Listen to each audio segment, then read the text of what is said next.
The Prophet ﷺ also mentioned أَشَدُّ النَّاسِ بَلَاءً, that the most tested of people are those who are the prophets, and then the righteous, and then those that follow them in righteousness in terms of their order. And so Ibrahim alayhi salam, what you notice about him as well, is that he's one of the most tested prophets of Allah subhanahu wa ta'ala.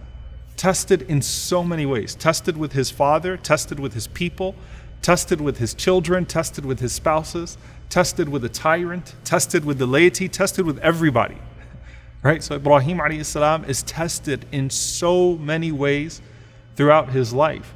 And that tells us something, right? The fact that despite all of these distinctions that he has, despite the righteousness that's assigned to him, the honor that's assigned to him, the fact that he still tested this severely tells you something.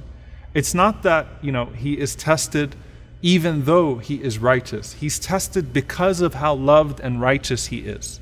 He's tested for that reason. And so there is a correlation between bala, between test and trial, and the love of Allah subhanahu wa ta'ala.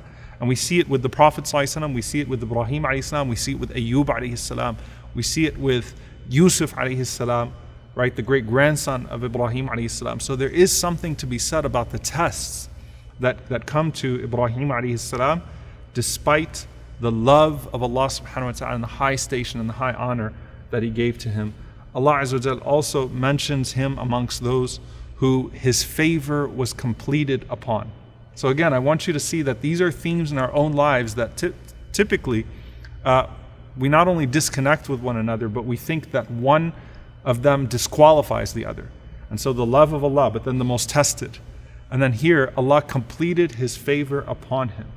When Allah Azza wa Jalla says, وَيُتِمُّ نِعْمَتَهُ عَلَيْكَ وَعَلَى آلِ يَعْقُوبَ كَمَا أَتَمَّهَا عَلَى أَبَوَيْكَ مِنْ قَبْلِ إِبْرَاهِيمَ وَإِسْحَاقَ. In Surah Yusuf, that Allah may complete his favor upon the family of Jacob the way that he has completed it upon your grandparents, Ibrahim and Ishaq, Abraham and Isaac, peace be upon them all. So Allah mentions him amongst those whose favor has been completed upon him.